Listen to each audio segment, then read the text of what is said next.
Peter Hatemi has combined a deep interest in the functioning of the brain with a specialty in political science. His research explains why we like and dislike certain politicians, what politics has to do with our choice of mate, and what sex has to do with success and happiness in politics.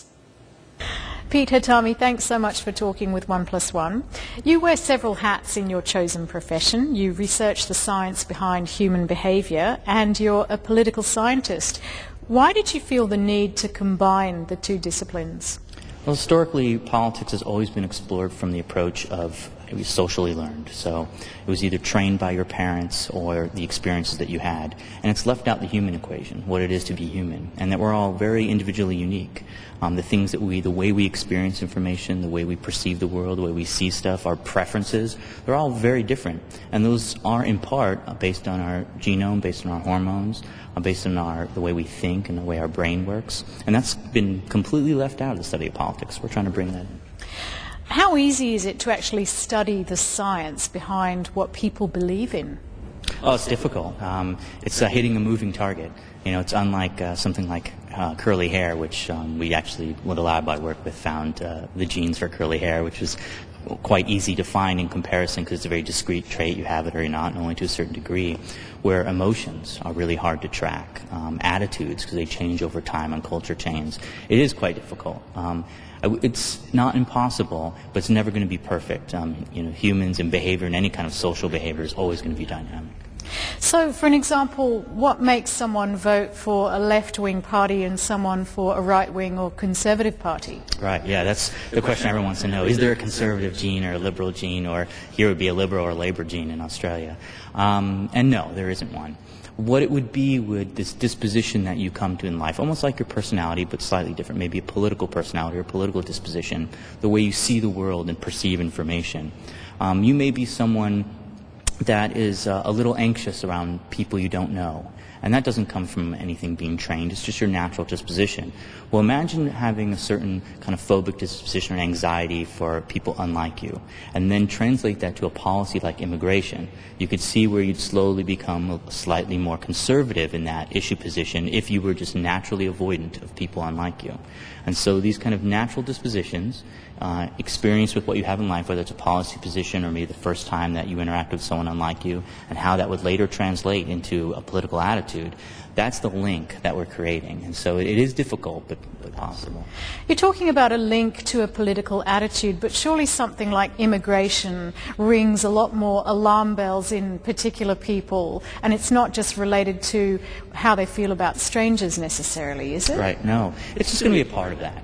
And so what we're really looking at is, we'd love to have absolutes. We'd love to have them in the media. We'd love to have them when we talk about politics, right or wrong, left or right. And people are not absolute, and the world's not absolute. And none of the decisions we have are absolutely based on anything. It's just a sliver of that.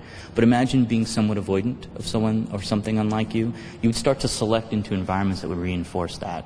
And that might be taking in information from news media that reinforces that opinion. That might be going into friends or groups or social networks that reinforce that opinion, joining organizations. And so it might lead you on a pathway. And then down the road in life, it comes expressed as potentially a genetic difference, when it's going to be this interaction of your personal disposition with all the things that you experience. How do politicians use that information now? I think they've been using it quite effectively, particularly their media arm. If you look at some of the advertisements when it comes to, especially in the U.S., and even more, I'd say entering the Australian political arena, this last election was starting to mimic a very U.S.-like feel. I was watching both, and this was... How so? Oh, the kind of scare tactics, the third-party commercials. I hadn't seen that in the previous election in Australia, but this last one had these kind of third-party commercials that were almost like our PACs in the U.S., or special interest groups, who wanted to interject their opinion and say, if you vote for X, this will be So bad. You mean like the mining tax Like ads? the mining tax, yeah. Those were, I think, probably the most aggressive Australian commercials I had seen politically. Where in the U.S., they use these very strong fear-based messages, subliminal type of things where you have scary noise in the background. They use dark background, and then they show the face. And if you do this, we're gonna get bombed. And they show the nuclear bomb mushroom cloud. Those trigger physiological mechanisms in people. So they are effective? They're very effective. It actually inspires anxiety in individuals. And you could see where if you were someone more susceptible, exposed to that commercial, it could possibly move you a little bit, just enough to vote or not vote. And what about in the way we choose our life partners? How does politics come into that? Oh, yeah, this part of that is really one of my favorite parts. So we've done several studies on mate selection. The first one we did was just to see how are spouses similar to each other? What's the traits they're most similar on? And it's not personality. The top one was church attendance. That was the one we selected on the most highly correlated. The next was politics. Out of all the traits of humanity, it's church attendance and politics. The next one down was drinking frequency.